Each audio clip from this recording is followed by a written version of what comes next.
Boa tarde a todos, todas, né? Hoje a gente está aqui com uma live com a professora Fabiola Holanda. Professora Fabiola Holanda, que é uma amiga querida de algumas datas aí, de algum tempo, e que a história oral que fez a gente se encontrar. Então, é uma das gratas surpresas da história oral na minha vida, enfim. A Fabiola veio de longe, né, do núcleo amazônico do NEL, que agora a gente brinca, né, e fez toda a diferença para as discussões que a gente começou a enfrentar, enfim, desde, enfim, o início dos anos 2000 aí, no núcleo de estudos em história oral lá na Universidade de São Paulo. Hoje, antes, a professora Fabiola Holanda é autora, junto com o professor Sebi, né, de um livro, né, pela Contexto, chamado História Oral, Como Fazer, Como Pensar, e que é também um marco, né, dessas reflexões, enfim, de um caminho que os manuais de História Oral que o professor Sebi escreveu, enfim, e é um livro bastante importante, muito consultado, né, lido, e hoje é professora, né, do doutorado, a Fabiola já vem namorando as questões de saúde, né, se envolvendo com as questões aí da história oral e da saúde. E hoje ela é professora numa escola de saúde, né, numa faculdade São Leopoldo Mandique, em Campinas, né, na área ali de Campinas, e ela é uma faculdade especializada aí em odontologia e medicina, e a Fabiola dá aulas, né, das questões das humanidades para esses alunos. Então, Fabiola, se faltou alguma coisa, por favor, complemente, e a gente está hoje aqui para te ouvir. Ai, que lindo. Tem nada que complementar, tá perfeito. Muito obrigada, Su, por essa apresentação carinhosa, e é muito bom estar aqui com vocês, não é? Mais uma vez, nessa série de lives da Rede NEL. Tá, chegou aí o nosso mentor, nosso mestre. Eu estava me apresentando, estava dando as boas-vindas, agradecendo o convite, né, e dizendo que estou muito feliz de poder estar aqui falando um pouco sobre essa relação entre história oral e as narrativas em saúde, né? Esse tema, como a Suzana falou, já vem me preocupando e me tomando há algum tempo, né? Na verdade, a saúde, as questões relacionadas à saúde e doença, elas sempre estiveram no entorno das minhas preocupações por conta das pesquisas, e foi com a relação com a doença, mais especificamente, que eu comecei a fazer história oral, né, na comunidade Santa Marcelina, com rancenianos. Então, a partir daí, né, que essa trajetória se iniciou fortemente no doutorado. Logo após o doutorado, a gente fez um projeto em conjunto com o CEF, a Faculdade da Escola Paulista de Medicina, né, sobre os 75 anos dessa instituição, e a partir dali, o professor Dante, que é o coordenador, ainda é o coordenador do Centro de Estudos de Filosofia e História das Ciências da Saúde, da Unifesp, me convidou para, junto com ele, abrir uma frente de pesquisas, né, de um grupo de estudos em história oral, por conta das especificidades que essa área da saúde, né, exigia, né, desses trabalhos com narrativas. Então, antes de começar exatamente a falar sobre isso, eu queria trazer para a conversa aqui uma autora, né, a Chimamanda Adichie, a escritora nigeriana, que publicou, está sendo publicado, né, vários livros dela, que são palestras que ela tem feito, né, porque ela é uma escritora de literatura, mas ela tem sido convidada a falar sobre vários temas diferentes que pontuam, né, e que permeiam os escritos dela, como a questão das histórias, das culturas, das alteridades e do feminismo, por exemplo, né? E tem um livro que foi recentemente publicado, que na verdade, é a transcrição de uma palestra que ela deu, intitulada O Perigo, né, de uma História Única. E ela fala assim, ela diz, né, as histórias importam. Muitas histórias importam. As histórias foram usadas para espoliar e caluniar, mas também podem ser usadas para empoderar e humanizar. Elas podem despedaçar a dignidade de um povo, mas também podem reparar essa dignidade despedaçada. E é nesse sentido, né, que eu entendo a importância da história oral como uma maneira singular, especial, não é, de ver o mundo, as sociedades, de ver as comunidades, as populações e as pessoas, né? Para mim, a história oral é esse conjunto, né, de saberes e procedimentos que ouve, que enxerga e que toca, né, os processos, os acontecimentos, os fenômenos socioculturais, nossos e dos outros, a partir das narrativas constituídas nesse diálogo colaborativo entre o pesquisador e a escuta do pesquisador e seus interesses, e a vontade, o desejo e a necessidade de contar suas experiências dos colaboradores, dos seus entrevistados, né? Para mim, história oral é isso, esse olhar, né, que é amplo e que não é só uma série de procedimentos e de técnicas, né, de constituição de narrativa, mas é uma visão de mundo, é uma forma que a gente escolheu de compreender os fenômenos, né? E dentro da saúde, eu estou entendendo a saúde como, né, como um fenômeno também, né, que pode ser, então, visto com esse olhar, né? Tem muitos trabalhos, né? Se você colocar na busca, eu já fiz várias buscas, meus alunos já fizeram várias buscas sobre trabalhos com narrativas em saúde, histórias de vida em saúde, mas tem uma linha específica, né, que é esse trabalho com narrativas em saúde constituídas a partir de uma dada história oral, né, que é essa que eu vim falar com vocês. Né? Não é qualquer narrativa, não é qualquer história de vida, não é qualquer entrevista. É essa entrevista específica que essa abordagem da história oral possibilita, não é? Então, na saúde, e esse encontro com a saúde foi muito interessante porque já vinha há algum tempo, né, as pessoas trabalhando com narrativas, tem uma linha inteira da medicina, né, que é a medicina narrativa, que foi cunhada pela Rita Sharon, mas tem outros grupos que trabalham já com narrativas em saúde, medicina narrativa, ou medicina baseada em narrativas, né? O grupo de Londres, aqui no Brasil. Então, uma série de pessoas já tem trabalhado com narrativas na área da saúde. E ela tem sempre três principais aspectos, né? O primeiro, relacionado à pesquisa qualitativa, ou seja, é uma forma de trazer para esse campo da saúde a pesquisa qualitativa, né?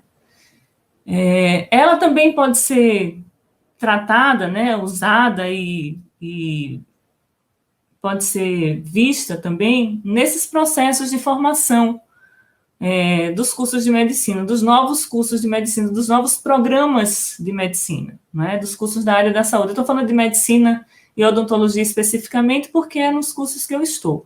E talvez porque tenha sido o programa, né, os programas de ensino que mais sofreram mudança ao longo desses últimos 20 anos,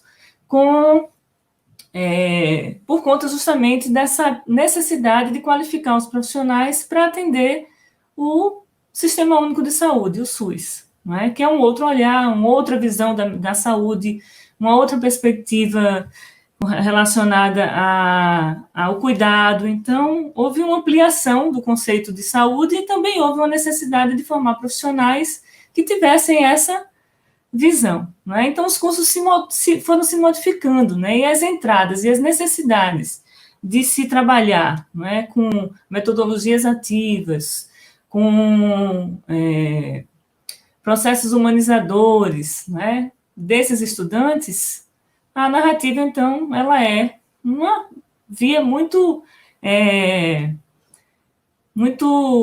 apropriada e possibilitadora, né, de muitas experiências. E também, né, a narrativa como terapia, né? Você contar a sua história, você poder falar sobre os seus sentimentos. Tem várias experiências de médicos e profissionais da área da saúde que falam que como é importante deixar as pessoas falarem sobre os seus adoecimentos, sobre o que você está sentindo, sobre qualificar a sua dor de uma maneira que não seja só dizendo se a dor vale de 0 a 10, né? Então, por essas vias eu também passeio, né, durante essa minha trajetória na saúde. Tem 2 projetos que eu tenho trabalhado. O primeiro é um projeto e assim, outra coisa que eu aprendi com história oral, né, e especificamente com história oral na saúde, é que a gente não faz projeto nunca sozinho, né? Não existe o projeto de história oral do eu sozinho, o meu projeto de história oral. É sempre um projeto coletivo, e uma coisa que é muito importante, né, nesses projetos coletivos é que a gente multiplica a quantidade de oralistas pelo mundo afora, né? Porque a gente descobre em alunos de medicina, por exemplo, uma vocação para a escuta, né? E para essa escuta específica dessa história oral, né? Esse brilho nos olhos que a gente tem quando a gente consegue uma entrevista maravilhosa, e que a gente começa a textualizar, e que a gente começa a ver o texto sendo criado, e que a gente devolve, que o colaborador assume, né, o texto como sendo dele. E eu vi, né, ao longo desse tempo, muitas pessoas se encantarem e abraçarem a história oral na saúde dessa maneira, né? Então, tem assim, o primeiro grupo que eu convivo até hoje, discuto e a gente conversa, embora eu não esteja lá mais diretamente, que é o grupo, que é o GELS, o Grupo de História Oral e Saúde, lá da Unifesp, em que a gente desenvolveu um projeto coletivo, projeto de Memórias do Coração, mas que disseminou a pesquisa qualitativa, e especificamente com essa abordagem da história oral de vida em muitos trabalhos, né? Acho que em 10 anos, né, teve pelo menos 2, 3 teses e dissertações de mestrado sendo defendidas com história oral, né? Isso é muita coisa, assim. Trabalhos nas mais variadas áreas, desde terapia ocupacional, a acupuntura, odonto, até, por exemplo, uma teses na engenharia da produção, engenharia agronômica, né? Biologia, um trabalho sobre gerações, né, na biologia. Então, assim, muitas possibilidades se abriram a partir desse grupo de estudos. Quando eu fui para São Leopoldo Mandic, eu fui para trabalhar com disciplinas da área de humanização, né, do Núcleo de Formação Geral, conhecimentos gerais. Então, eu dou, por exemplo, políticas públicas, redes de sociabilidade, multiculturalismo e sociodiversidade. Mas, paralelo a isso, eu comecei a fazer um trabalho com o pessoal da APS, que é a disciplina de Atenção Primária à Saúde, né? Porque lá na faculdade os alunos vão para o campo, né, desde o primeiro semestre. Então, eles têm territorialização no primeiro semestre, que é para conhecer o campo, né? Eles vão conhecer as unidades básicas de saúde. Uma turma de 50 se divide em 10 grupos diferentes e vão cada um para uma unidade básica, com o professor tutor, mais o receptor da unidade, e eles passam um bom período, né, do semestre conhecendo esse território, conhecendo a unidade básica e conhecendo os equipamentos sociais em torno dessas unidades básicas. Foi aí, então, que a gente resolveu começar a trabalhar com narrativas, com as narrativas desses alunos, né, mesclando um pouco o que a Rita Sharon propõe, né, do prontuário paralelo, mas nessa perspectiva da história oral de vida. Então, os meninos, os nossos alunos, eles, a cada experiência no campo, eles contam essa experiência, eles relatam essa experiência por escrito, né? E eles compartilham essas experiências.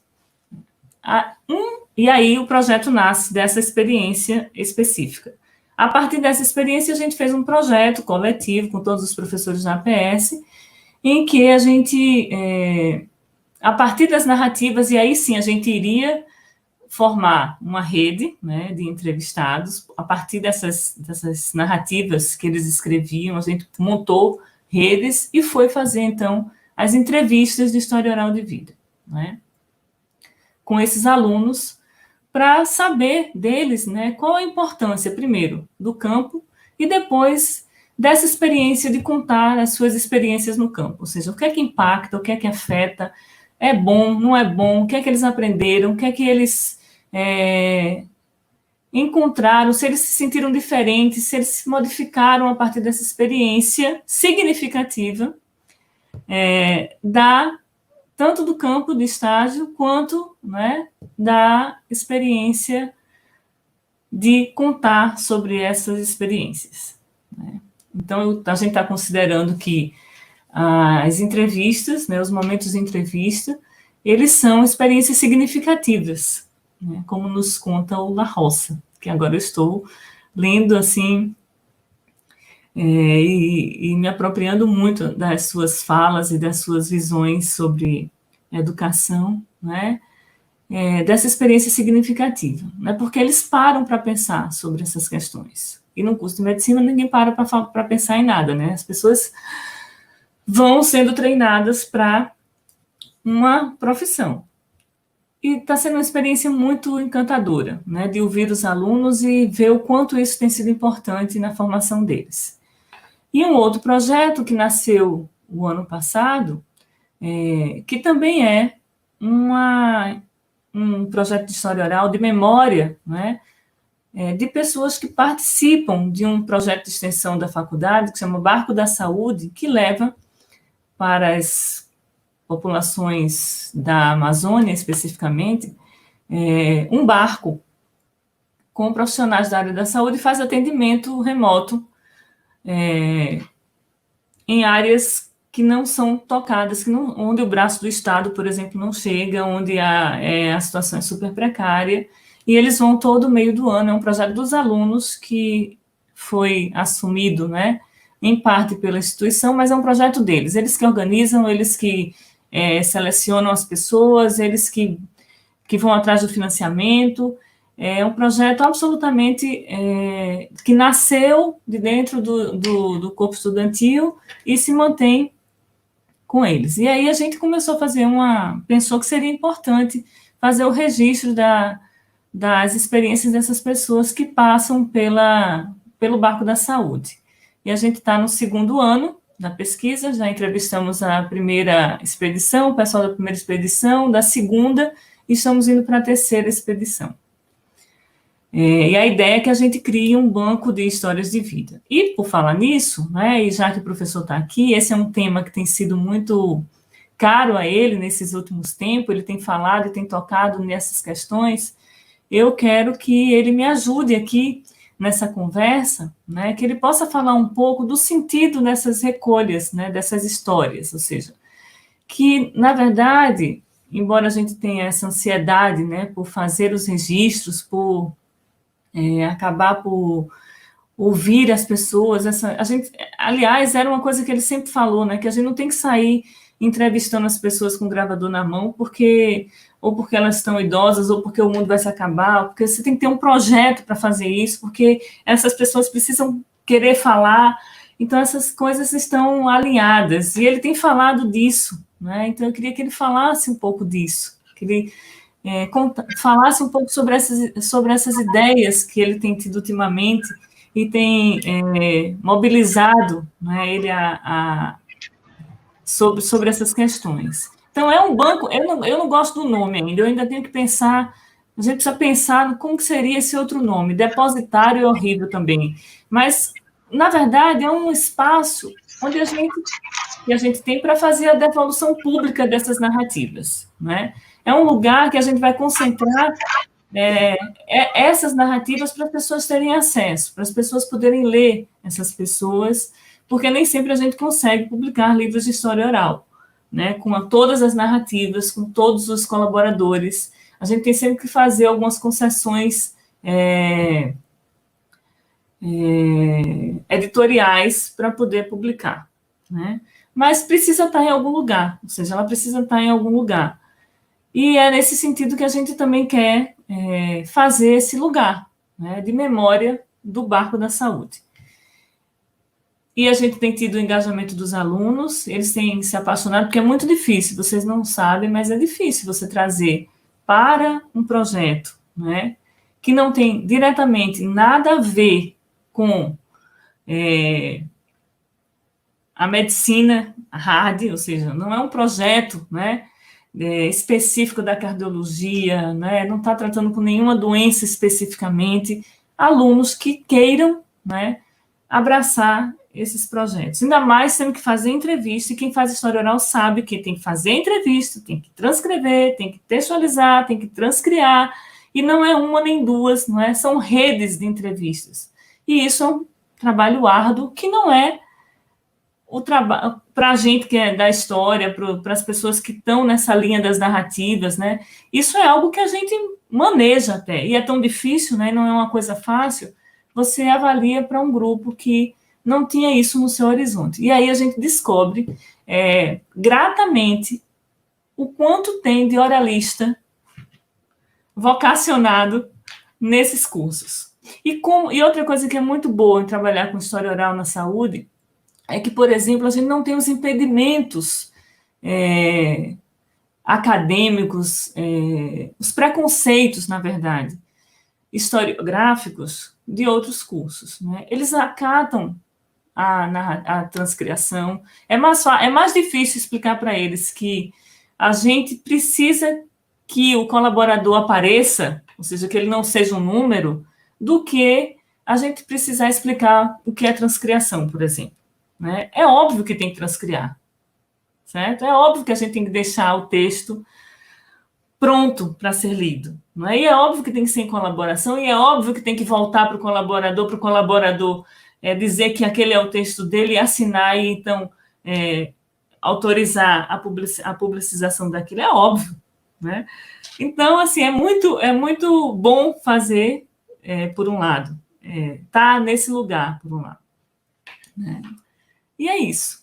Acho que é isso. Tem muitas coisas, tinha muitas entradas para a gente falar, mas eu queria só startar o tema para a gente poder abrir para discussão. Eu queria muito ouvir o professor, porque eu acho que ele está nesse momento importante, falando sobre isso, né, sobre essas questões, e abrir para as perguntas, para as pessoas, enfim, para todo mundo. Obrigada. A gente é que agradece, Fabiola. E eu não sei se o professor já quer falar um pouco dessa história dos bancos de história. Eu quero. Eu quero porque é um tema que realmente é urgente, né, em primeiro lugar. E, assim, a demanda é enorme. E como o próprio vírus, nós desconhecemos algumas formas de racionalização sobre ele. É tudo muito novo, não é? Mas o que a gente tem de experiência é exatamente a organização desses bancos de história. Né? Eu também não gosto muito da palavra banco, mas ela tem uma certa sonoridade nesse mundo capitalista que logo Sim. As pessoas entendem o que é. Né? Mas vamos procurar outra palavra. Bem, o que tem acontecido de grande novidade agora é a necessidade de se falar.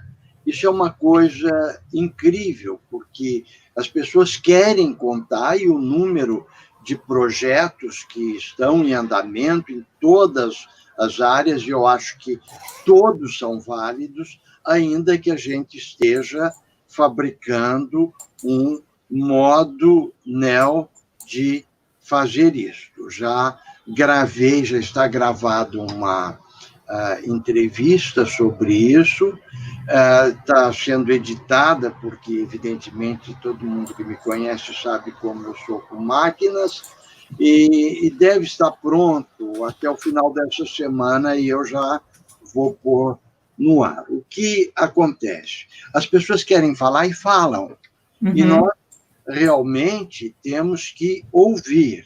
Agora, temos que pensar que assim, a ansiedade geral do falar tem que ser triada com alguns preceitos filosóficos, até éticos, por exemplo. Não é porque a pessoa quer falar que nós vamos registrar que a história está resolvida. De jeito nenhum. Eu acho que nós temos que aplicar de uma forma contrária a algumas práticas que nós já temos desenvolvidas em situações de normalidade. Por exemplo, quem está contando é alguém que foi atingido, foi contaminado, que superou, é companheiro, é frente de atenção, é grupo político, é filho, é pai, é mãe. Enfim, nós temos que aplicar sobre essas apresentações redes. Temos que ir organizando por redes. E a nossa interlocução, os estímulos que nós podemos dar, é na medida da narrativa nós irmos interagindo. Então, suponhamos que alguém que sobreviveu, nós temos que ter questões de corte capazes de permitir depois que a gente reflita dentro de uma certa horizontalidade temática, dentro mesmo do que significa aquela rede, certo? Mas vejam que nós temos mais elementos para discutir ainda, falando dessa questão ética. Porque a pessoa falou, nós podemos publicizar. Como é que nós vamos guardar isso? Nós vamos transcrever, textualizar, vamos depois transcriar e pedir autorização. São questões que têm que estar no nosso horizonte. Eu gostaria de contar uma experiência que me assim, catalisou enormemente, que foi numa comunidade, numa favela, perguntadas quais as prioridades do grupo. E a Covid apareceu em 5º lugar. A primeira era a fome, o desemprego, a necessidade de transporte para ir trabalhar, as condições da casa, e a 5ª era a Covid. Portanto, vejam, a gente tem que saber trabalhar com essas questões de prioridade para ver onde que se encaixa isso. Vejam, pensando um pouco nessas ONGs que assim, tão bem estão fazendo, tanto exercício de solidariedade a gente está vendo, não é? Mas, se a gente for colocar isso num projeto de recolha com a história oral aplicada, vamos aplicar as nossas expertises de oralistas e vamos ver, bem, uma das questões básicas, não é, que engloba tudo isso, além da fome, que é a primeira delas, nós temos que ver como é que essas famílias vão obedecer essas demandas que, honestamente, estão doendo, né? Quando a gente vê, fique em casa, faça yoga, aprenda comida francesa, ou aprenda russo, enfim, estas mostras de classe média que nós temos, que são generalizadas para grupos que têm usos diferentes da própria casa. Para alguém numa comunidade, é muito difícil ficar em casa. Por quê? Não tem espaço, não tem privacidade. E, por outro lado, sair à rua, ir à padaria, comprar pão, é uma atividade social.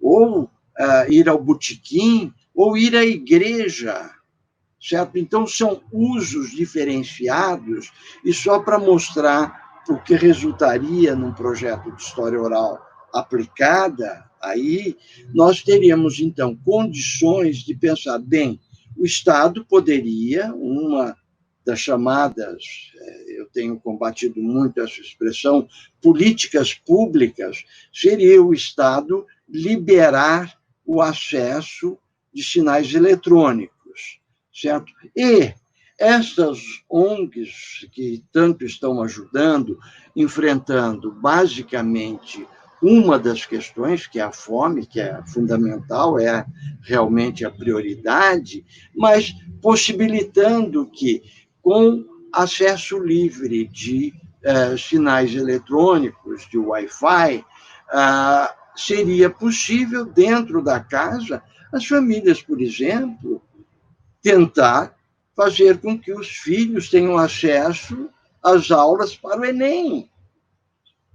Não é? Então, são questões que a gente vai tirando exatamente deste jorro todo de histórias que estão sendo contadas e que nós podemos pensar, bem, qual é a problemática da mãe, certo? Que está na favela, que tem um determinado tipo de comprometimento de segurar a família, não é?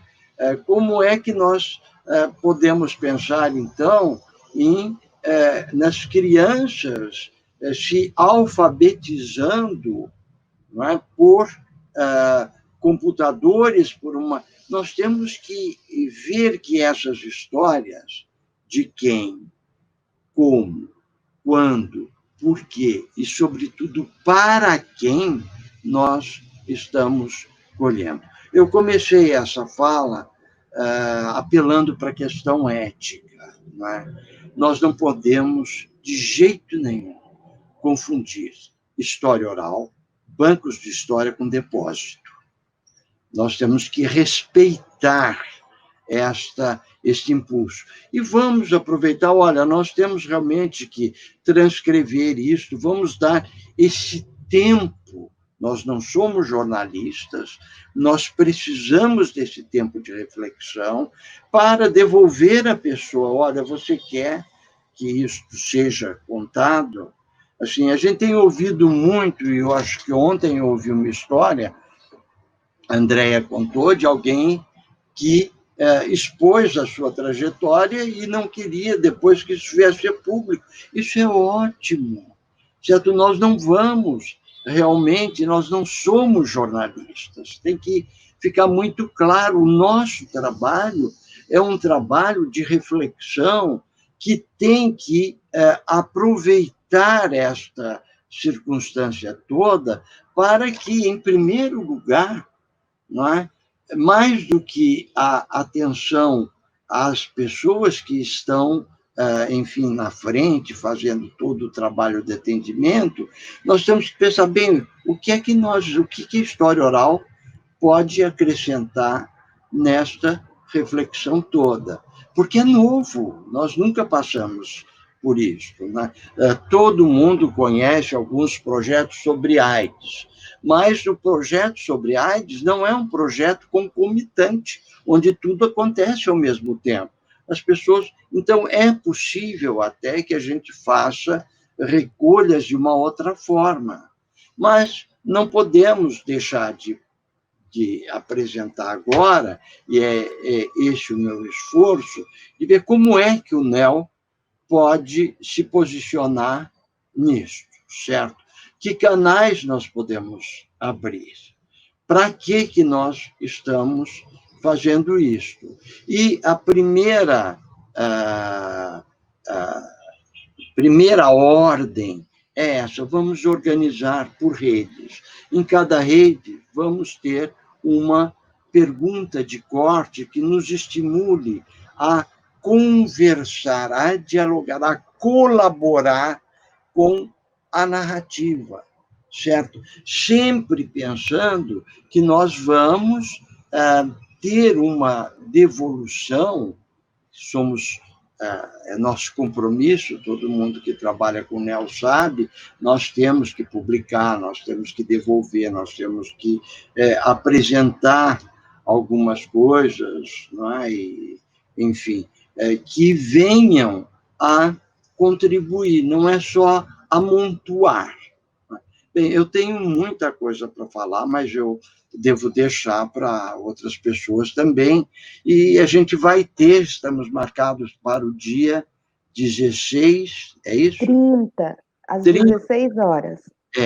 E até lá eu já estou mais organizado, com, inclusive, alguns exemplos de prefeituras que têm, e museus da imagem do som, etc., que têm procurado a gente. Desculpe o entusiasmo. É muito bom ver o senhor entusiasmado, professor. Eu queria pegar uma carona nisso, falar para a Fabíola, uma vez a gente conversando, a Fabíola falou que mandou, né, um projeto desses para o comitê de ética da faculdade onde ela trabalha, e o comitê elogiou uma questão, né, de como que esses projetos estavam sendo organizados eticamente, né, e falou de uma ética da pesquisa mais sofisticada, de repente, do que o próprio comitê de ética exigia, e eu acho que esse talvez seja um assunto que a gente pudesse, eu queria que a Fabíola falasse um pouco mais, porque tem a ver com essa preocupação que o professor coloca aí no final, e que eu acho que sempre foi uma preocupação do núcleo, mas em especial na questão da saúde, se avoluma, né, se aparece mais. Sim. É verdade, Suzana, esqueci de tocar nesse assunto, né? Tem várias especificidades, tá ouvindo? Sim. Tá. Tem várias especificidades na área da saúde, e uma é que, agora eu acho que a grande maioria das áreas estão passando seus projetos pelo comitê de ética, né, das suas instituições. Na área da saúde, isso já é uma obrigatoriedade há mais tempo, né? E, além de você ter que preencher o formulário da Plataforma Brasil, que eu não sei se todo mundo tem experiência com isso, mas a gente tem que preencher o formulário, a gente tem que fazer o projeto, preencher esse formulário. Se eu estiver falando o caminho inventando a roda de novo, vocês me cortem, mas, assim, a gente preenche o formulário, e nesse formulário tem perguntas que nos projetos de ciências humanas, né, e principalmente de história oral, a gente não sabe. Por exemplo, o N de entrevistas, a quantidade de pessoas que a gente vai entrevistar, não é? E no começo eu brincava, assim, eu dizia assim, a gente inventa, depois a gente resolve, né? Eu dizia para os meus alunos, a gente inventa um N, e depois a gente resolve. Mas não precisa fazer isso. E depois eu fui descobrindo que a gente não precisa fazer isso, né? A gente tem, claro, alguns projetos, é difícil você determinar o N de entrevistas, mas você pode, né, fazer uma aproximação numérica, porque a gente tem que preencher lá um número, mas a gente pode, e é isso que eu fiz, foi explicar a metodologia, né? Detalhar, fazer aquele passo a passo da construção da comunidade de destino, da colônia, da rede, não é? Explicar todo esse procedimento. A gente tem também na saúde que fazer a assinatura do termo de livre consentimento esclarecido, né?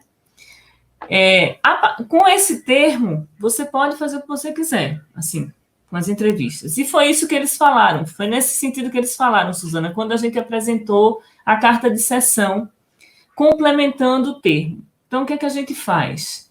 A gente apresenta a carta o termo num primeiro momento, para eles conhecerem o projeto. Logo na apresentação, a gente já apresenta. A gente guarda o termo, e eu acrescentei no nosso termo específico dos projetos de história oral, um texto que é correspondente ao texto da carta de cessão, certo? Então, no termo, já tem a carta de cessão especificando, né, detalhando o que pode ser publicado, o que vai ser publicado, o que é que vai ser publicizado, e a partir de que momento, né, que vai ser publicizado. Porque com o termo, você pode... Deu a entrevista, você já pode usar. Né? Fez a entrevista, você já pode usar. E com o complemento da carta de cessão, não, isso ficou mais justo, ou seja, ficou mais determinado. A gente só usa depois que tem o retorno, a devolutiva para o colaborador, ele aceita, assina, e aí, a partir daí, sim, a gente pode usar as narrativas, pode trabalhar com as narrativas. Acho que isso é muito importante de ser dito mesmo, porque a gente tem é tão engraçado que quando a gente vai para a entrevista, né, os alunos já querem entregar o termo. Eu digo, não, gente, a gente vai construir a narrativa primeiro e só depois que a gente vai pedir. E se ele não quiser? Se ele não quiser, ele não vai querer. Se a gente não conquistar essa entrevista, né, se a gente não tiver, né, a capacidade de mostrar para essa pessoa que essa narrativa é importante, que ela, se ela quiser, se ela puder deixar no nosso projeto, ótimo, mas se ela não quiser de fato mesmo, ou seja, se ela desistir, ela tem esse direito de desistir e a gente não tem o direito de publicizar nada, então por isso que a gente espera. Acho que isso é muito importante, isso que o professor está chamando a atenção. E antes de passar, eu queria só também mencionar aqui algumas questões referentes o professor está falando que as pessoas estão querendo falar. E isso é um fenômeno, né, gente? A gente vai para o Instagram, para as redes sociais, e as pessoas estão falando, não é? Elas estão contando as suas histórias, as suas experiências cotidianas. Elas estão abrindo as suas vidas. Então, tem live de lava-pratos, né? As pessoas lavando os pratos e conversando. Não é para ver lavar prato, mas é conversando, contando as suas experiências. As pessoas estão com necessidade de falar sobre elas, de contar sobre elas. Né? E a gente tem que, de alguma maneira, né, diferenciar esses espaços e essas maneiras de contar e de querer contar, porque eu acho que isso também é importante, senão daqui a pouco, do jeito que tudo é entrevista, e toda entrevista é história oral, que a gente passou tanto tempo tentando marcar essa diferença, né, a gente também precisa saber que nem todo mundo quer contar desse jeito que a gente está pensando em escutar, né? Então, a gente também tem que pensar nesses vários suportes aí. E nesse momento de pandemia, e já há algum tempo, né, a gente tinha muitas restrições. Acho que a Sheila está até fazendo uma pergunta nesse sentido, né, com relação às gravações, às entrevistas virtuais, que a gente resistiu tanto, né? E hoje a gente tem feito, eu pelo menos tenho feito entrevistas virtuais, né? E eu gravo, uso muito, a Sheila está perguntando aqui, eu uso muito o Skype para gravar. Eu faço as entrevistas por Skype. Hoje eu não sei mais se eu faria por Skype, porque tem tantas coisas novas, diferentes, que eu aprendi ao longo dessa pandemia, né? Tantos espaços virtuais onde a gente pode fazer a captação dessas narrativas. Eu estou falando tecnicamente, né? Mas eu fazia antes pelo Skype. Durante a pandemia ainda não fiz nenhuma, mas fui entrevistada, que eu nunca tinha sido. E foi uma experiência muito impactante para mim ser entrevistada. Aprendi muitas coisas ao ser entrevistada. Né? Entendi bem a resistência das pessoas de falarem sobre alguns momentos da sua vida. E não achei como entrevistada, né? Ruim essa mediação da tecnologia. Assim, eu não tenho nenhum problema. Prefiro o encontro pessoal, assim, tomar um cafezinho junto, conversar, né? Eu gosto desse contato, mas a gente tem feito, eu tenho feito já há algum tempo as entrevistas e os registros pelo Skype, tá? Você está vendo aí as perguntas, Suzana? Tô. Tem uma outra. Bom, a Xênia também perguntou para o professor essa questão da tecnologia, então talvez o professor pudesse falar. E no sentido da fala do professor, tem um comentário da Cia Lopes, né? Que o senhor falou, né, da questão das periferias e do uso das tecnologias, do Wi-Fi, enfim, e ela fala, né, que tem gente que vai usar o Wi-Fi do ônibus, né, que está parado no ponto final, e quando o ônibus vai embora, acaba e só no dia seguinte, né? Então, assim, daí talvez o senhor pudesse falar um pouco tanto dessa questão da tecnologia para o registro das narrativas e desses problemas também do uso da tecnologia, né? Do acesso. Bem, outro dia a Fabiola disse que acompanhar o NEL era pegar um trem em alta velocidade andando sempre que nunca parava. Todo mundo sabe que eu advoguei durante muito tempo a necessidade de fazer entrevista direta, olho no olho, sentir o cheiro, não é? Da casa, das pessoas, enfim, tomar o cafezinho na xicrinha quebrada, aquela coisa toda. Eu sempre fui muito purista nisso. Mudei. Como eu mudei o conceito de depoimento, como mudei um professor e quero continuar mudando, né? E eu acho que hoje nós estamos numa situação de emergência onde eu estou usando agora para isso o que estou chamando de humildade dos sentidos. Nós temos que realmente baixar nossas guardas conceituais, etc., e ver, olha, nós estamos nos dispondo a ser mediadores, então vamos dar direito ao outro de dizer o que assim quer, como pode. Se a forma eletrônica, todo mundo sabe, eu tenho pânico dessa coisa de máquina, eu estou gravando entrevistas, estou fazendo séries, isso é porque é uma demanda do momento. Eu tenho a humildade de declinar todos os... E essa coisa, dar voz, dar ouvido, dar tato, dar tudo que nós podemos para a gente entender uma problemática que é comum. Certo? Agora, não vamos para o extremo da passividade, nós somos só receptores, não, nós temos que interagir também. O que eu falei, para cada rede que nós vamos organizando, que nos procuram, né, vamos ter uma problemática para enfrentar, uma pergunta de corte com a qual nós interagimos e pedimos. Vejam só como eu acho que alguns impulsos que a gente teve do NEL são interessantes. Pedir, por exemplo, e você indicaria alguém para conversar sobre isto? Certo? Nós podemos, assim, requalificar as nossas redes progressivamente, certo?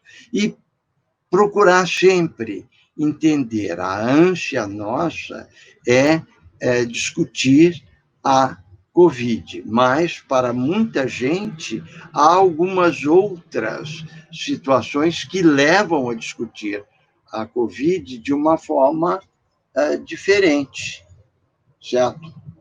Bem, eu acho que tem mais gente querendo falar, não posso capitalizar.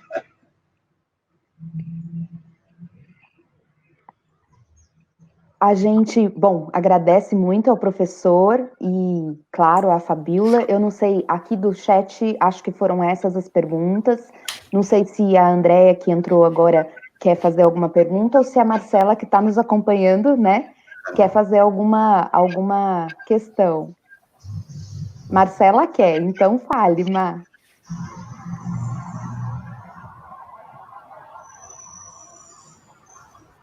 Boa tarde, gente. É sempre um prazer estar aqui no ciclo de lives. Hoje a minha conexão está pior do que sempre. Bom, ouvir a Fabíola, professor, estar aqui perto de vocês é maravilhoso. E não vou me estender nos elogios, porque o tempo urge, mas eu queria muito que a Fá falasse um pouco sobre a questão nessa perspectiva das narrativas em saúde, da questão do estigma, né? Eu sei que o trabalho dela lá atrás, né, com a comunidade de Hanseníanos, traz essa questão. Eu acho que hoje pensar, né, em todas as problemáticas que envolvem a Covid, a questão do estigma também está presente. Se a gente pensar, por exemplo, no início da pandemia, quando pessoas né, de origem chinesa ou, né, dos países asiáticos estavam sendo, inclusive, vítimas de violência, né, por serem vistas como possíveis transmissores, pessoas contaminadas. Então, essa questão do estigma, mas também, pegando aí o gancho das experiências tão bonitas que ela tem com os alunos, me lembrei da ideia de cuidado, né, tanto na saúde quanto naquilo que a gente pode transferir para pensar o trabalho de história oral. Tá bom? Obrigada. Deixa eu ver se eu... Vocês estão me ouvindo? Que eu fechei o microfone. Tá. Eita, Mar, que perguntona, hein? Eu, assim, faz tempo que eu não trabalho diretamente com essa relação de saúde e doença, né? Mas pelas experiências que eu pude ter, né, nos projetos, tanto com os hanseníanos, depois com os transplantados cardíacos, né, transplantados renais, e vários outros contatos que eu tive com alunos que acabaram trabalhando com pessoas com necessidades especiais, né? A gente percebe, a gente parte dessa ideia, né, de que cada grupo desse, né, cada pessoa sente e conta as suas histórias, né, a partir da experiência que tem com essa doença, com as doenças especificamente, né. Quando a gente vai para um grupo como esse, né, com grupos como esses, essas questões estão coladas na vida deles. Embora algumas situações, por exemplo, seu Adálio, essa experiência que eu tenho com o seu Adálio é completamente diferente das outras que eu tive com os outros colaboradores, né? Seu Adálio não contava na sua história sobre a doença, não era um tema. Não era um tema. Pode deixar para ele. Só depois que esse tema apareceu. Acho que de tanto entrevistar, de tanto voltar e voltar, apareceu. Então, estava ali, né? Estava na minha cara, estava na pele dele, estava na ausência da perna dele, né? Mas ele não falava sobre aquilo. Então, cada um lida de uma maneira com essa... Eu acho que o estigma estava mais em mim, né? Na visão que eu tinha, né, do leproso, porque eu tinha ido, que era lepra ainda, a gente falava lepra, ainda não era uma questão, depois que ao longo do trabalho, ao longo do trabalho mesmo, literalmente, a gente deixou de chamar leprosário e passou a chamar Comunidade Santa Marcelina, Hospital de Hanseníanos, né, então, ao longo do próprio projeto. Então, às vezes a gente cria, isso tem a ver também com aquilo que o Lorival que o Gattai estava falando, sobre como que a gente monta os projetos e como que a gente vai para as entrevistas, não é, com perguntas a priori, e que a gente leva isso para as entrevistas como se isso fosse o central da vida daquela pessoa, né? Então, a gente vai entrevistar transplantados cardíacos, e é óbvio que esse é o tema da pesquisa, e é óbvio que ele é um transplantado cardíaco, mas ele é muito mais do que isso, Não é? Então, essa questão da estigmatização, por exemplo, ela vem muito mais do projeto do que da própria pessoa. Então, a gente, às vezes, precisa insistir para que as pessoas falem sobre essas questões, né? Por vários motivos, porque elas não querem tocar no assunto, porque é um assunto delicado, porque dói, porque machuca, porque simplesmente faz parte da vida e isso elas não acham que é tão relevante e importante para ser contado. Acho que essa questão está mais na gente do que nas pessoas. Agora, é óbvio que também tem, não é o que as pessoas querem nos contar, que eu acho que é isso que o professor está falando agora. As pessoas agora têm uma necessidade de contar sobre essas experiências. E acho que esses grupos, algumas pessoas e alguns grupos que a gente vai entrevistar, elas não têm necessidade de falar sobre isso, das dificuldades, do que é ser ranceniano hoje, do que é ser um transplantado cardíaco em determinada situação, do que é não ter acesso a determinados direitos, certo? O que é passar fome, o que é... Acho que as pessoas estão querendo falar sobre isso. E aí, sim, isso deve ser escutado e deve ser ecoado, ou seja, a gente deve mobilizar esse tema para poder falar sobre as questões que esses grupos nos tragam, né? Porque a gente tem a chance muito grande de rotular, de fazer a etiquetagem em cima do estigma, em cima da rotulagem, entendeu? E sair criando, né? Colando etiquetas nas pessoas, né? Por conta dos projetos, dos nossos próprios projetos, né? Eu tenho durante muito tempo, eu fiquei pensando, né? Eu até escrevi um textozinho, assim, nunca publiquei direito, ele preciso retomar isso, porque eu acho que é uma coisa que está sendo tocada e eu estou com vontade de retomar, do perigo, né? Da imposição de uma identidade a partir do conceito de comunidade de destino, né?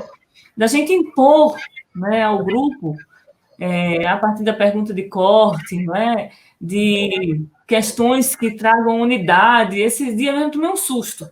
Fui ler um trabalho, que eu ia ser banca, e a menina falava, não, precisamos fazer uma pergunta porque a gente precisa dar unidade às narrativas. Eu olhei aquilo ali e disse, não, peraí, não é essa a ideia da pergunta de corte, não é essa a ideia que a gente está querendo trazer para os nossos projetos. A gente não quer, a gente quer as singularidades das narrativas, a gente quer ver como que essas questões são trazidas a partir das experiências vivenciadas por essas pessoas. Cada um vai trazer de um jeito, né? Então, a gente não quer uniformizar as narrativas. Então, a gente precisa ter muito cuidado com esses conceitos de como eles chegam nas pessoas, né? E como eles chegam nas pessoas que vão se utilizar da história oral para poder fazer os seus projetos. Então, a gente tem essa tendência, isso com relação à estigmatização, né? Eu acho sempre que essas pessoas elas tendem a se desviar disso, nas narrativas, ou seja, que é uma oportunidade da gente justamente desestigmatizar. Né? Na hora que a gente pede para elas contarem as experiências de vida, elas deixam de ser rancenianos, elas deixam de ser transplantados cardíacos, elas se ampliam, né? Elas contam a história de vida, que é muito maior do que isso. Né? Embora isso faça parte, embora isso seja um aspecto, compõe, né, aquela pessoa, aquela identidade, mas ela não é só aquilo. E com relação ao cuidado, bom, em saúde, né, fazer uma escuta qualificada é uma habilidade a ser adquirida no curso, né? É uma questão importante. Eu sei que a gente tem feito uma contribuição enorme nesse aspecto, porque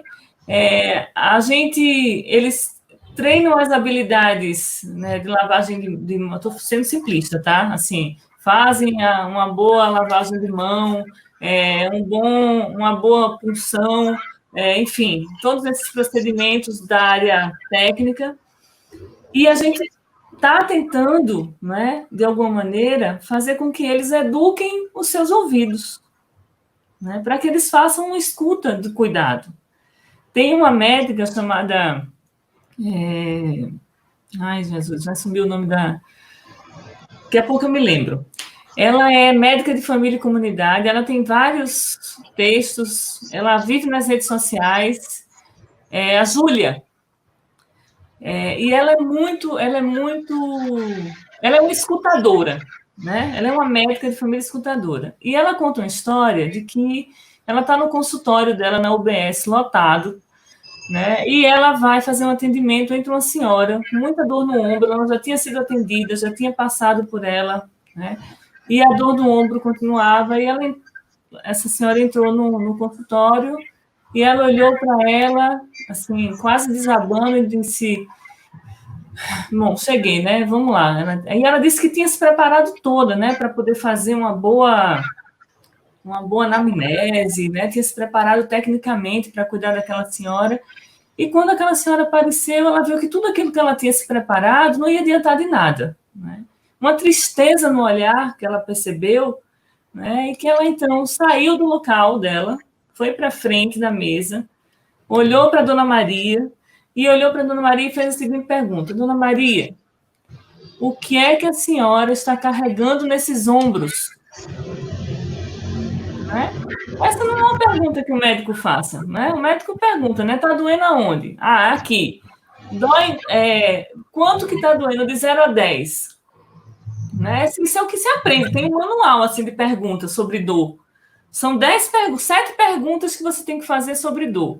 E nenhuma o que é que a senhora carrega sobre a sua perna, sobre sua lombar, sobre o seu ombro? O que é que a senhora está carregando nas costas? E aí ela conta a trágica história de que perdeu a filha há um mês atrás, que a sua filha foi assassinada pelo marido, que deixou um filho que ela está cuidando, que ela não pode falar sobre esse assunto com o marido, que o marido não suporta falar sobre isso, e ela e que ela decidiu se vinha para a consulta para cuidar dela ou se ia para o cemitério conversar com a filha. E ela disse que sentou na frente da Dona Maria, olhou para a Dona Maria e disse: Dona Maria, faz de conta, fecha os olhos, faz de conta que eu sou sua filha. Fala para mim, Dona Maria, o que você queria falar para sua filha? Ela disse que a Dona Maria pega nela, bota a mão no olho, assim, conta, fala: minha filha, que saudade. Ai, que vontade de ter, como está difícil a vida com você, como é difícil criar seu filho sem ter você junto comigo. Choraram as duas. Dona Maria receitou o anti-inflamatório do ombro. Ela pediu para que o marido da Dona Maria viesse na sessão, na próxima consulta, encaminharam eles para o CAPS, e ela cuidou dessa pessoa de uma maneira completamente diferente do que ela tinha sido ensinada e que ela esperava cuidar naquele momento. Então, é isso que eu acho que a história oral pode fazer, as narrativas podem fazer com relação ao cuidado nas práticas, nas boas práticas médicas, né? Ia fazer uma pergunta. Vocês estão me ouvindo? Muito emocionante, Fabíola, essa história que você contou. E como a gente, fazendo entrevistas, passa por esse papel, muitas vezes, né? Tenho certeza que você já passou por esse papel no lugar de entrevistadora, ouvindo muitas pessoas que você já entrevistou, o professor também, de fazer essa escuta que é terapêutica, né? De alguma forma. É também um registro histórico, mas é um processo terapêutico, né? Surpreendentemente terapêutico. Então, assim, eu queria perguntar para você e para o professor que está aqui, né? Dar oi para vocês, que eu cheguei depois aqui. Queria perguntar sobre como a gente poderia pensar as nossas práticas de narrativas em saúde e a questão da telesaúde, que agora está até regulamentada, né? E muito mais generalizada. Então, eu acho que a gente tem a oportunidade, Fabíola, professor, Marcela, Suzana, de encarar esse processo, né? Como ouvir as histórias das pessoas faz parte de um diagnóstico hoje em telesaúde. Não só por conta da questão da pandemia, mas por conta de todos os impactos relacionados à pandemia. Eles têm a ver com a saúde mental. No caso de nós que trabalhamos com direitos humanos aqui, vocês que fazem parte, né, da coordenação do curso, que toda semana vocês estão acompanhando as narrativas que a gente tem ouvido, de mais de 300 pessoas, 100 pessoas que vão numa live. Quais são os problemas de saúde que estão aparecendo? Violência contra as mulheres machucadas, né, por todo tipo de violência física, psicológica, abuso sexual de mulheres e de crianças, né? Então, no último encontro que a gente teve relato de educadoras falando que tem que chegar na sala de aula antes da pandemia e encarar o relato de abuso sexual por parte de crianças pequenas, e que agora que estão fazendo a EAD, estão vendo isso acontecer pelo atendimento no celular. Olha isso. Então, o pessoal já sabe que vai chegar na escola no cenário pós-pandemia e vão se multiplicar esses casos, né? De como atender as crianças abusadas, as mulheres vítimas de violência, entender? E esse atendimento já está acontecendo por parte dos educadores e das educadoras da escola municipal, da escola estadual, assistentes sociais, psicólogas, psicólogos, que estão fazendo, inclusive, projetos e trabalhos voluntários, né? Então, aí, nessas conversas, muitos estão encarando como um atendimento de telesaúde e outros encarando como um atendimento de rede de histórias, né, de apoio, de construção de redes de narrativas, como a gente encara, né, de espaços de fala e de escuta. Então, eu queria saber, né, como a Fabíola vê isso, ela que tem essa prática enorme, trabalha numa faculdade na área de saúde, que é tão importante, traz essa expertise para a gente, né, como que a gente poderia elaborar projetos, entendeu, Fabíola? Em que dentro das práticas de telesaúde houvesse espaço oficial mesmo nos projetos para a gente ouvir essas narrativas, considerando que isso é terapêutico e é necessário e vai aparecer nas práticas de outros profissionais. E da parte do professor, que já teve a oportunidade, né, de fazer, tem aquele livro histórico que a gente gosta de mencionar, né, do Augusto Ilea, que ele fez toda a história de vida de uma família em que o pai e a mãe dessa família tinham AIDS, né, e o pai passou para a mãe AIDS, e ele entrevistou o pai, a mãe, os filhos, a enfermeira, a médica, né, a empregada que trabalhava na casa, amigos da esposa. Então, foi através desse trabalho que ele mostrou para a gente, né, a importância das narrativas em saúde, o impacto que elas têm da saúde e da doença, não só na vida de quem fica doente, mas de toda uma comunidade, né, a doença com efeito e impactos em toda uma comunidade. É isso que a gente está vivendo agora, né? Então, na nossa universidade, na UFABC, a gente está desenvolvendo um projeto de telesaúde no SUS. E como a gente pode fazer aplicativos, práticas que têm a ver com escolas públicas ali em volta da universidade em Santo André. Então, eu queria saber se vocês conhecem projetos, se vocês recomendariam que práticas, né, como poderiam ser feitas essas entrevistas que poderiam ajudar num diagnóstico psicológico, ou num diagnóstico de doenças que não são só relacionadas ao coronavírus, né, mas a esses impactos todos que já são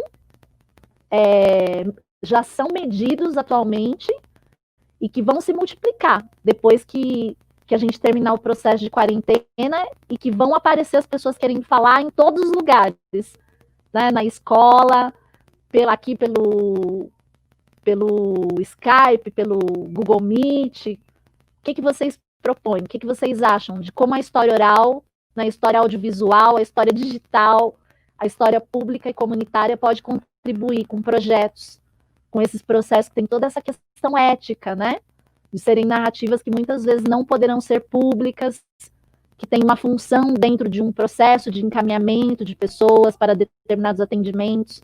Não são narrativas que necessariamente vão se tornar livros ou vídeos, mas que nós podemos estar preparando pessoas de diversas áreas de conhecimento, da história, da saúde, né, das humanidades, de todas as áreas que se dispuserem a fazer esse processo interdisciplinar, transdisciplinar, de cuidado da saúde em comunidade.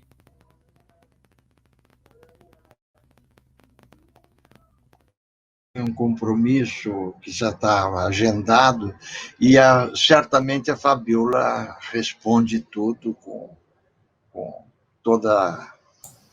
Obrigado, gente. Desculpe, mas eu tenho realmente que sair. Tranquilo. Obrigada, professor. Bom, Déia, deixa eu ver se eu consigo, né, responder tudo, né? Porque uma parte era para ele. Então, deixa eu ver. Com relação à telemedicina, né, agora, nesse momento especificamente, né, a São Leopoldo Mandic, ela tem sido pioneira em várias plataformas, inclusive lançou, né, a Hub, né, da São Leopoldo, a Hub Mandic, que é um espaço, uma plataforma para esses cursos e esses atendimentos virtuais, online, né? Então, assim, nesse momento de pandemia, inclusive, foi criada uma plataforma junto com a Unicamp, junto com outra instituição que agora eu não estou lembrando exatamente o nome, com psicólogos, psiquiatras, psicanalistas, das mais várias vertentes, voluntários, que estão a postos para fazer o atendimento dessas pessoas nesse momento. Essas pessoas podem entrar em contato, é feito um agendamento e esses profissionais entram em contato para ouvir essas histórias. Então, essa parte, ela já acontece, né, já está acontecendo entre os profissionais que têm esse papel social, esse contrato social estabelecido para fazer essa escuta terapêutica, né? Como seria o nosso papel nesse espaço? Que eu acho que é isso que você está colocando, né? Coincidentemente, a gente não faz isso para o público em geral, né? Porque está dentro da instituição ainda, mas nós temos um grupo de apoio lá dentro que se chama NAPED, Núcleo de Apoio Pedagógico e Experiência Docente. Nesse grupo tem psicólogos, historiadores, geógrafos, filósofos, enfim, o pessoal das humanidades, né, que nesse momento tem feito atendimento virtual para os alunos. Então, o aluno tem uma queixa, tem um problema que é ou de ordem psicológica, ou de ordem pedagógica, ou de ordem da vida, quer conversar, enfim, precisa de ajuda de algum momento, eles têm um canal para fazer isso. Eu acho importantíssimo que a gente tenha esses espaços. Acho importante que a gente faça parte desses grupos, principalmente nessas equipes multidisciplinares, porque, como você mesmo disse, né, as entrevistas, elas podem desencadear processos dolorosos, traumáticos, né? E eu pelo menos não me sinto totalmente capaz, né, de acolher isso no sentido terapêutico, né? Então, mas a gente pode ouvir as histórias, certo? Mas a gente precisa também ter um apoio para que, ao contar essas histórias e a gente sabendo que essas pessoas precisam de ajuda, que a gente possa fazer encaminhamentos, que a gente possa ter, por exemplo, uma escuta em dupla, algum trabalho que possa ser feito conjuntamente, multidisciplinarmente, né, multiprofissionalmente. Nos trabalhos, por exemplo, que eu já vi, que eu já participei em cuidados paliativos, o nosso papel era o papel de fazer com que essas pessoas pudessem contar, né, para uma outra pessoa, um outro profissional que estivesse fora daquele perfil do cuidado médico, do cuidado específico da saúde, que eles tinham mais facilidade de falar com pessoas que não estavam necessariamente no cuidado direto deles, dando injeção, fazendo coleta de sangue, enfim, né, passando prognósticos, fazendo prontuários, do que para pessoas que faziam esse papel.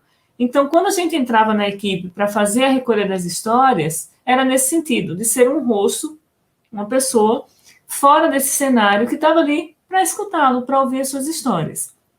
Essas histórias, muitas vezes, eram histórias de pessoas que estavam já no final da sua vida, né, que precisavam resolver certas questões, e muitas vezes, quando a gente saía dali, a gente saía com algumas coisas práticas a serem resolvidas. Olha, ele está precisando falar com o irmão que mora na Paraíba, que ele precisa dizer o que é que ele precisa fazer com o dinheiro dele, para quem que ele quer deixar, porque ele não tem ninguém aqui e ele precisa fazer isso.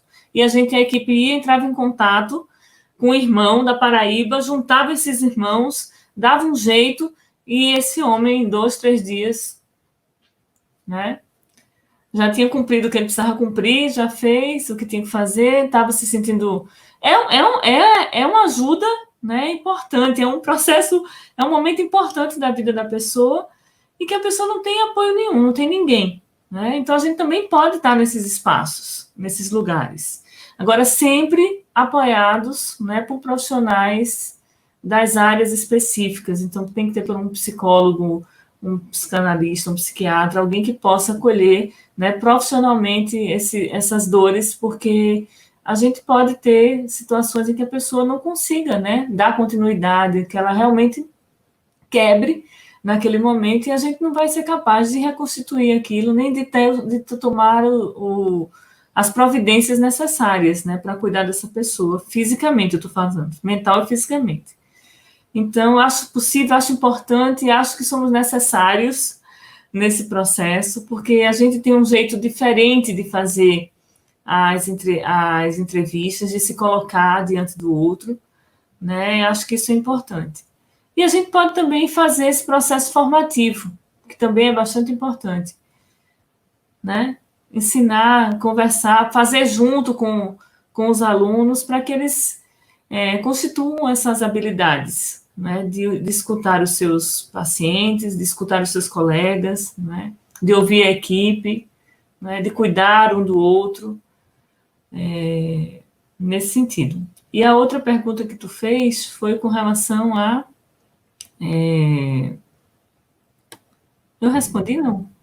Sim, eu perguntei em relação aos projetos, né? E você já respondeu como a gente pode fazer, né? Que a gente pode estar tanto fazer projetos de formação desses profissionais da saúde, para eles incorporarem essa escuta nos fazeres deles, como também esses projetos de colaboração com esses profissionais em situações, né? São ideias ótimas que a gente tem que divulgar. Tem muito campo.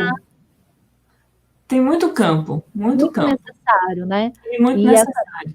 Esses projetos serem, você falou predominantemente no espaço da saúde, mas eles, no contexto que a gente está vivendo, eles podem ser desenvolvidos na escola, por exemplo. Andréa, a gente vai falar deixa eu te falar sobre essa questão das escolas. Inclusive, na APS, que é esse grupo, né, que trabalha com atenção primária à saúde, no primeiro semestre, é um grupo maravilhoso. Eu tenho eles têm uma liderança que é o professor Juliano, que é médico de família e comunidade, que tem um carinho enorme por esse trabalho. A Ivana César, que é uma fisioterapeuta, uma profissional espetacular. Espero que um dia a gente traga ela aqui para falar, porque ela trabalha nessa integralidade assim, entre saúde e humanidades, e, enfim. Ela que me puxou, na verdade, para o trabalho lá com eles. Assim, a gente faz o trabalho juntas. Ela comprou a ideia das narrativas e o grupo de professores inteiro trabalham com muito afinco com as narrativas. Tem uma ação que é feita nas escolas, indiretamente, porque como eles trabalham, eles conhecem o território e conhecem os equipamentos sociais. Normalmente a escola é um equipamento social importante, que está sempre próximo da UBS, assim, pelo menos nas regiões que a gente atua, né? Tem sempre uma escola por perto, tem sempre um centro educativo por perto. E aí, o que é que eles fazem? Eles fazem as práticas sociais nesses equipamentos sociais. Então, eles vão lá na escola, escutam os diretores, os professores, e quais são os problemas. Então, tem violência, questão de higiene, bullying, os problemas que perpassam o ambiente escolar. E a gente prepara projetos especiais para atender essas escolas. Então, os nossos alunos preparam os projetos e vão para as escolas atuar nesses eixos que foram levantados a partir de um diagnóstico da territorialização. São os projetos de educação e saúde.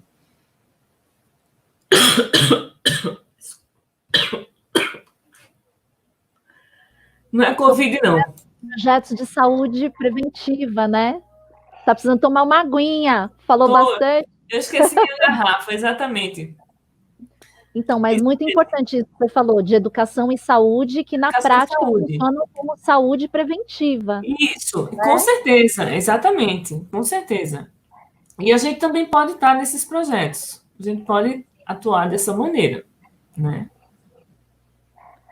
Eu ia perguntar para a Suzana, que está aqui na nossa conversa, né, Suzana? A Suzana está aí junto com a gente, elaborando um aplicativo que a gente pensou, né, em colocar esses diários das pessoas falando do contexto da pandemia e tudo isso.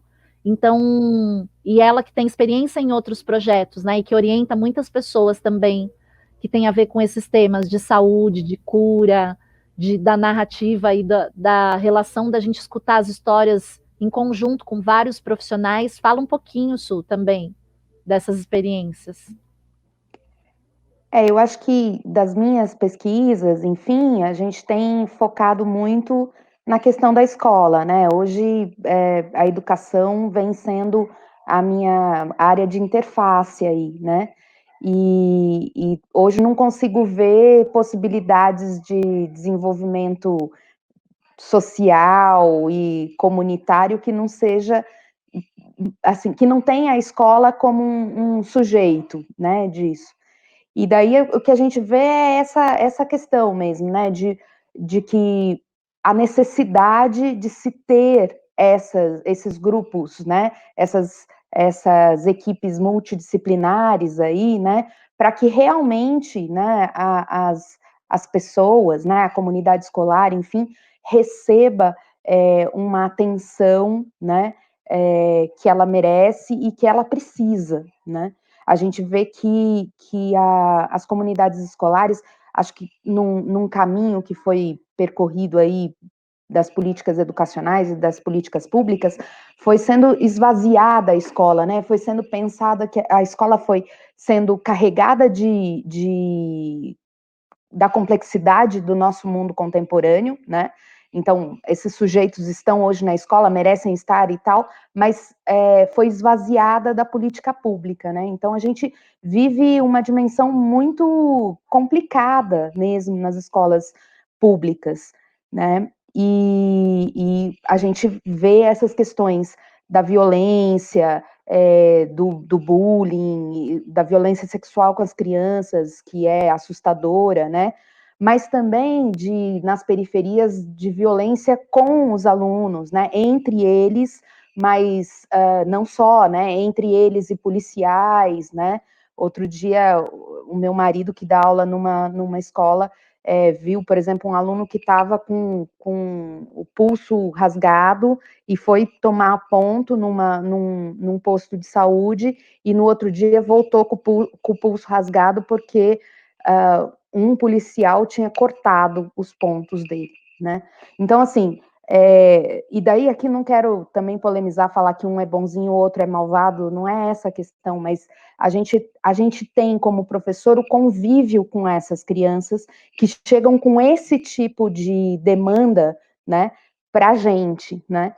E a gente tem que, de alguma forma, dar algum suporte. E muitas vezes não temos as condições, né? Não temos como moralistas, como pesquisadores, e não temos como profissionais professores, porque não é o nosso, enfim, o nosso, embora seja o nosso, agora, parte do nosso fazer, muitas vezes não temos o preparo para isso, né? Então, a necessidade de ter psicólogo nas escolas, ter assistente social, ter, enfim, uma parceria mesmo, né? E eu acho que a saúde tem uma dimensão muito maior, né? Pensando a saúde mesmo e não a doença, ela tem uma necessidade de estar em contato aí. E tudo que a gente puder criar de ponte, né, entre essas coisas é vital. Enfim, eu não sei, gente, a gente já está avançado aqui os nossos minutos, e eu sempre tenho a dor e a delícia, né? A delícia de estar com vocês e a dor de mediar aqui o nosso tempo. Mas não sei se vocês gostariam de, acho que eu vou falar uma última palavra, encerrar e a gente poder dizer tchau aí, né? Eu queria agradecer vocês duas por estarem aqui, a Suzana por estar pilotando, né, esse streaming, que é uma tarefa muito difícil, que está abalando a nossa saúde, aprender a dominar essas tecnologias digitais, e ela está dando conta brilhantemente, né, de nos incluir nessa conversa, de divulgar isso lá no YouTube, de o pessoal ir lá comentar, agradecer o pessoal que assiste, que comenta, né, que coloca questões para a gente, agradecer a presença da Fabiola, né, que, nossa, o trabalho dela é inspirador e ela está num lugar estratégico, né, como a gente tem orgulho de ter uma pesquisadora, uma professora como a Fabiola, numa faculdade de saúde, né, trabalhando com as questões de saúde pública, de ser essa pessoa que a gente pode, sempre que tem uma dúvida, perguntar para ela, né, porque a gente sabe que ela, além de estar nesse lugar estratégico, impactando a vida de um monte de gente, formando novos profissionais de saúde com uma cabeça interdisciplinar, sensível à escuta, etc. Além disso, ela tem todos os trabalhos anteriores que ela já fez, né? Que a Marcela Boni, que estava aqui com a gente até agora há pouco, falou. Tudo isso, todo esse diálogo dela com o professor Seb, né? Que é nosso mestre e orientador nesse processo no NEL, que nos incentivou a fazer isso, né? Então, eu queria agradecer a oportunidade de estar aqui, de ouvir, né, tudo que ela contou para a gente, dos projetos que estão acontecendo, da questão da generalização da telesaúde nesse grau de qualidade, né, dos projetos que são feitos em parceria com a escola, em saúde e educação.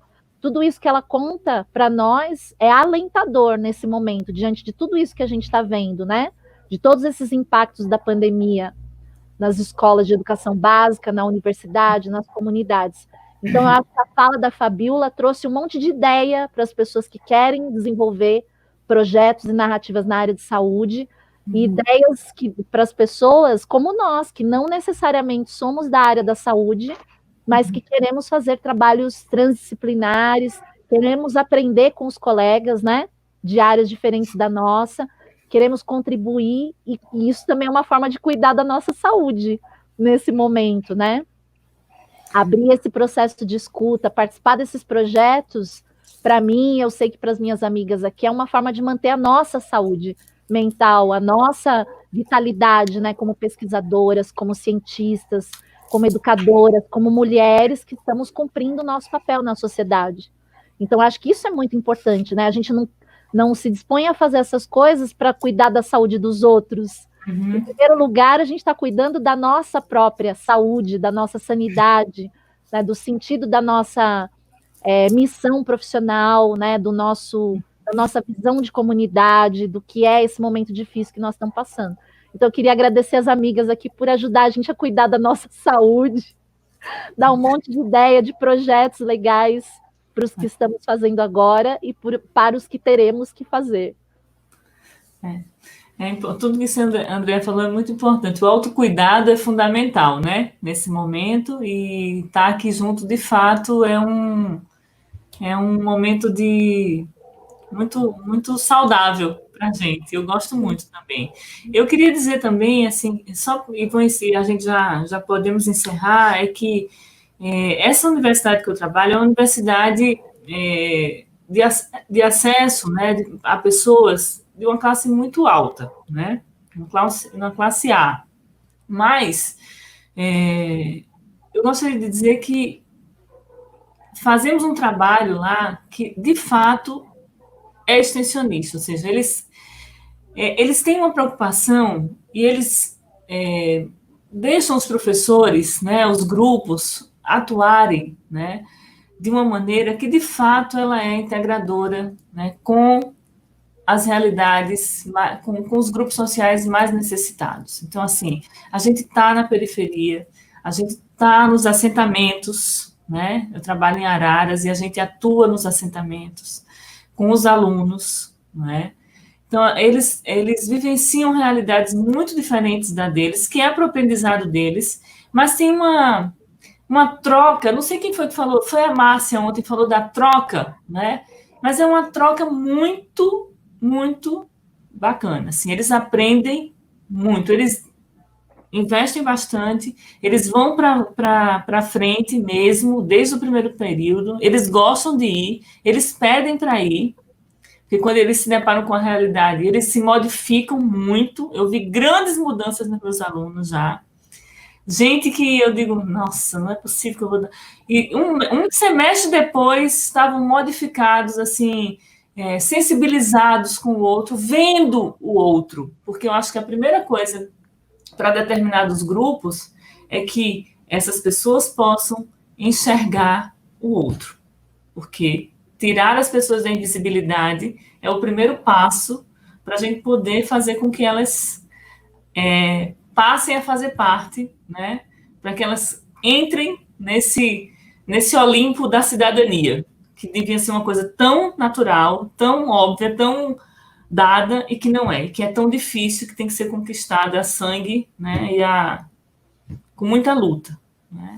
Então é isso, gente. Obrigada a todos. Eu adorei. Assim, é sempre muito gostoso.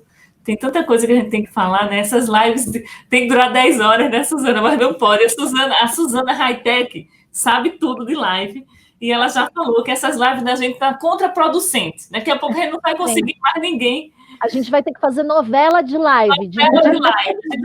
Vai ser novelive. Então, vai dar certo. Uma live de 1h30 vai ter que virar 3 episódios. Isso é culpa de encontros e afetos represados por longos anos de distanciamento físico, cada uma no lugar, e que essa pandemia, com mais desgraçada que ela foi, ela possibilitou esse reencontro, que a Xenia perguntou lá no começo, se vocês vão querer manter isso, eu espero que sim, para sempre.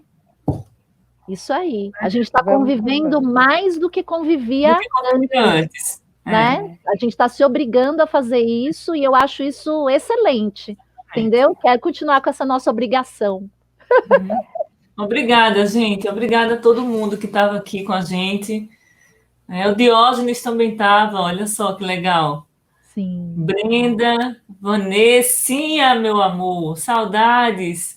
Lúcia, a Lúcia deve ser sua conhecida, Suzana, está falando aqui. Muito obrigada para você.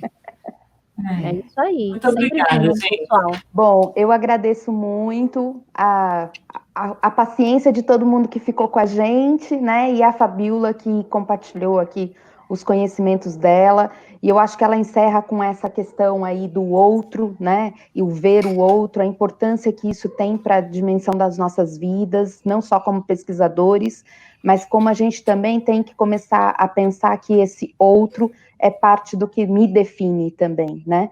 Assim, o outro não é alguém estranho, alheio, né? Mas é parte, assim, essa tem que ser uma negociação muito mais tranquila, não excludente, né? Mas de definição de identidades. Então, muito bonito também como a Fabíola encerra essa fala.